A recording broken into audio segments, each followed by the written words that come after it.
ஐயனார் துணையில் அடுத்து என்ன நடக்க போகுதுன்னு வாங்க பார்க்கலாம். நிலா ஹாஸ்டலில் தங்கியிருக்காங்க. அன்னைக்குன்னு சண்டே.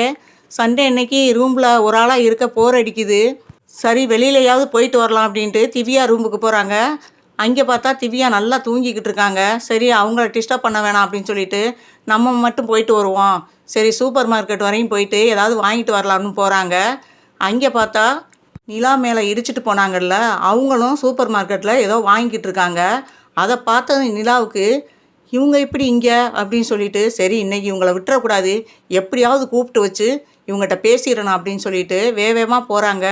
அம்மா நல்லா இருக்கீங்களா அப்படின்னு கேட்குறாங்க.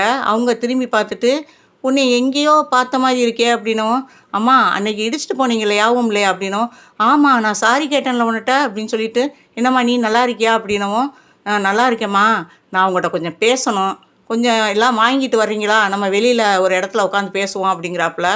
என்னம்மா பேச போகிறேன் என்னட்ட அப்படிங்கிறாங்க. அம்மா கொஞ்சம் பேசணும் அப்படின்னோம். சரி சரி வர்றம்மா அப்படின்னு சொல்லிட்டு 2 பேரும் அவங்களுக்கு தேவையானதை வாங்கிட்டு ஒரு இடத்துல வந்து வெளியில் வந்து உட்காடுறாங்க. அப்போ அந்த அம்மா தான் கேட்குறாங்க, என்னம்மா என்னட்ட பேசணும் அப்படின்னவும், இருங்கம்மா ஒரு நிமிஷம் அப்படின்னு சொல்லிட்டு அவங்களுடைய ஃபோனை எடுத்து அதில் வந்து பல்லவனோட சேர்ந்து இருக்கிற ஃபோட்டோவை எடுத்து காமிக்கிறாங்க. இந்த ஃபோட்டோவில் இருக்கிற நீங்கள் தானம்மா அப்படின்னு கேட்குறாங்க. அதை பார்த்ததும் அவங்க ஷாக்காகி, இந்த ஃபோட்டோ எப்படி உன் கைக்கு அப்படின்னு கேட்குறாங்க. அம்மா இந்த ஃபோட்டோவில் இருக்கிறது உங்கள் பையன் தானே அப்படிங்கிறாப்புல. அதை கேட்டதுமே அவங்க அழுக ஆரம்பிச்சிடுறாங்க. ஆமாம்மா இந்த ஃபோட்டோவில் இருக்கிறது என் பையன்தான், நான் சின்ன குழந்தையில விட்டுட்டு போன பையன்தான், இப்போ எப்படி இருக்கான், இவனை தேடிதாம்மா அந்த ஊருக்கே நான் வந்தேன் அப்படிங்கிறாப்புல. பயப்படாதீங்கம்மா எங்கள் வீட்டில் தான் இந்த பையன் இருக்கான் அப்படிங்கிறாப்புல. காலேஜ் படிக்கிறாம்மா அப்படின்னவும், என்னம்மா சொல்கிற அப்படியா அப்படிங்கிறாப்புல. ஏம்மா உங்கள் பிள்ளையை விட்டுட்டு போனீங்க அப்படின்னு கேட்குறாங்க. சொல்கிறேம்மா சொல்கிறேன் அப்படின்னு சொல்லிட்டு சொல்ல ஆரம்பிக்கிறாங்க. எனக்கு ஒரு தங்கச்சி இருந்தா, அவள் வந்து வேலைக்கு போன இடத்துல ஒரு பெரிய பணக்காரனை லவ் பண்ணி எங்கள் அம்மா அப்பாட்ட கூட சொல்லாமல் கல்யாணம் பண்ணிக்கிட்டு போயிட்டா. அந்த அதிர்ச்சியை எங்கள் அம்மா அப்பானால தாங்க முடியலை. அந்த வேகத்திலேயே எனக்கு வந்து தங்கச்சியும் இப்படி போயிட்டா, இவள் மூத்தவ இப்படி கல்யாணம் பண்ணாமல் இருந்தால் இவளையும் யாரையாவது கூட்டிகிட்டு போயிட்டா நம்ம மான மரியாதையெல்லாம் போயிடும் சொல்லிட்டு அவசர அவசரமாக ஒரு லாரி டிரைவரை தான் எனக்கு வந்து மாப்பிள்ளையாக பார்த்தாங்க. நானும் ஒத்துக்கிட்டேன். அம்மா அப்பாவுக்கு பிடிச்ச வாழ்க்கையை நம்ம தேடிக்கிறதுனால ஒன்றும் இல்லை, அவங்க பயப்படுறதுலையும் நியாயம் இருக்குல்ல, தங்கச்சியும் போயிட்டா நம்மளும் அவங்க பேச்சை கேட்காம செய்யக்கூடாதுன்னு சொல்லிவிட்டு அவங்க சொன்ன மாதிரியே அந்த மாப்பிள்ளை கழுத்தை நீட்டேன். ஆனால் அவரும் என்னை நல்லா தான் பார்த்துக்கிட்டாரு. ரொம்ப வசதி வாய்ப்புகள் இல்லைனாலும் நாங்கள் சந்தோஷமாக தான் இருந்தோம். வழக்கம் போல் லாரியில் எப்பயும் சரக்கு ஏற்றிக்கிட்டு எங்கே கொண்டு போய் இறக்கணுமோ அங்கே இறக்கிட்டு வருவார்.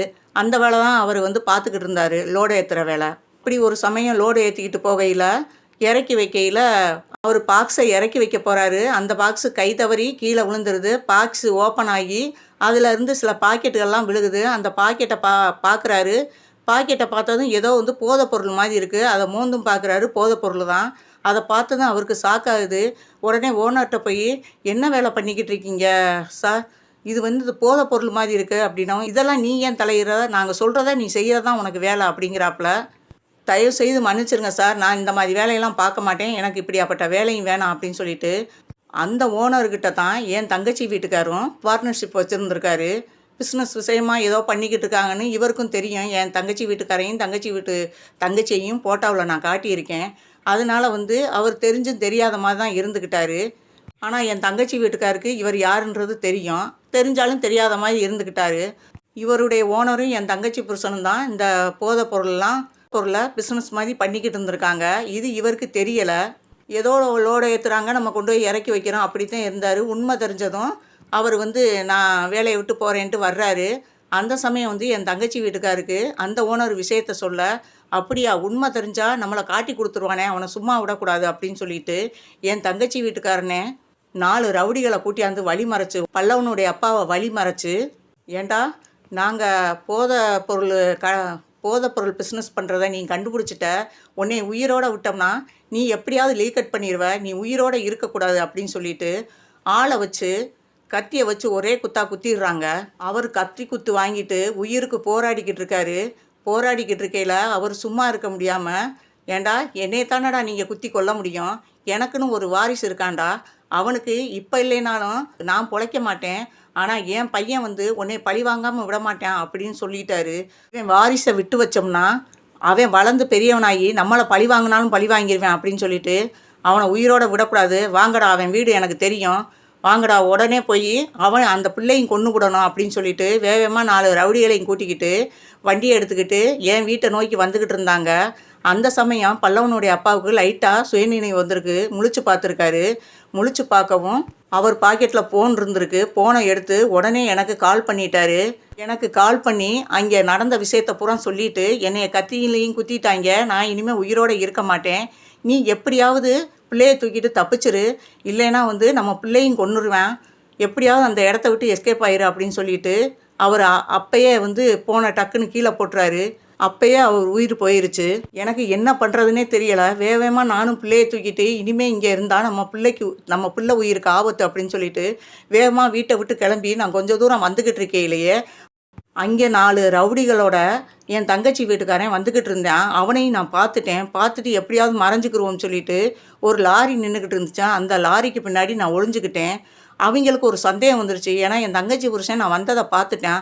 இங்கனக்குள்ளே தான் ஒரு பிள்ளையோட ஒரு பொண்ணை நான் பார்த்தேன். இங்கனக்குள்ளே தான் அவள் மறைஞ்சிருக்கணும் அப்படின்னு சொல்லிட்டு சுற்றி முற்றி தேடுங்கடான்ட்டேன். உடனே எனக்கு என்ன செய்கிறதுனே தெரியலை. பிள்ளைய படக்குன்னு நான் அந்த லாரிக்குள்ளே போட்டுட்டு நம்ம இங்கே இருந்தோம்னா நம்மளை கண்டுபிடிச்சிட்டானா நம்ம பிள்ளை இருக்கிற இடத்தையும் கண்டுபிடிச்சி கொண்டு விடுவேன். நம்ம எப்படியாவது எஸ்கேப் ஆகிடணும். நம்ம புருஷன் எங்கே செத்து கிடக்கான்னு தெரியல, அவரை போய் பார்க்கணும். அதுக்கப்புறம் இவங்கெல்லாம் போன பிறகு நம்ம பிள்ளையை தூக்கிக்கலாம் அப்படின்னு சொல்லிட்டு நான் வேகமாக அந்த இடத்த விட்டு நான் போக ஆரம்பித்தேன். பார்த்துட்டு என்னை பின்னாடியே ஃபாலோ பண்ணி நில்லுடி, எங்கடி போகிற, எங்கடி உன் பிள்ளையை ஒளிச்சு வச்ச அப்படின்னு என் தங்கச்சி புருஷன் என்னை ஓங்கி அடிச்சுட்டு இவளை கட்டி வைங்கடா, இவள் உண்மையை சொல்கிற வரையும் இவளை அவுத்து விடக்கூடாது அப்படின்னு சொல்லிட்டு ஒரு மரத்தில் கட்டி வைக்க போனாங்க. அந்த நேரம் யதார்த்தமாக அங்கே போலீஸு ஏதோ ரைடுக்கு போலீஸ் அங்கே வந்திருந்துச்சு. போலீஸ் சவுண்டு கேட்டதுமே அந்த இடத்த விட்டு எல்லாருமே எஸ்கேப் ஆகிட்டாங்க. நானும் இந்த இடத்துல இருந்தால் கொலை பண்ணதை நம்ம மேலே வந்துடும் அப்படின்னு சொல்லிட்டு நான் என் வீட்டுக்காரை பார்த்துட்டு அப்படியே போட்டுட்டு என் பிள்ளையை தேடி ஓடியாந்தேன். நான் பார்த்தா அந்த லாரியையும் காணோம். அந்த லாரி எங்கே போச்சுன்னே எனக்கு தெரியாது. நானும் எவ்வளவோ தேடி பார்த்தேன், என் பிள்ளையை கண்டுபிடிக்க முடியலை. அதோடு இனிமேல் இங்கே இருக்கக்கூடாதுன்னு சொல்லிட்டு நம்ம இருக்கிற தெரிஞ்சு ஒருவேளை நம்மளை பார்த்துட்டானா என்ன பண்ணுறதுந்தேன். அவனுக்கு கண்ணுக்கு காணாத இடமா போய் நான் தலைமறைவாக இருந்தம்மா. இனிமேல் நம்ம இப்படி இருக்கக்கூடாது, போவோம், துணிஞ்சு பார்ப்போம். அவன் இருக்கிறது திருவண்ணாமலை, நம்ம சென்னைக்கு போவோம் அப்படின்னு சொல்லிதாம்மா இங்கே வந்தேன். சென்னையில் இருக்கதாகவும் நான் கேள்விப்பட்டேன். ஆனால் எனக்கு எந்த இடத்துல இருக்கான்றது, என் பிள்ளை இருக்கான்றது எனக்கு தெரியாது. லாரியில் இருந்தவரையும் நான் பார்த்ததே இல்லை. நான் எதை வச்சு நான் அட்ரஸை கண்டுபிடிச்சி போக முடியும்? இதுதாம்மா நடந்த உண்மை. என் பிள்ளையை பிரிகிறதுக்கு இதுதாம்மா எனக்கு காரணம் அப்படிங்கிறாப்புல.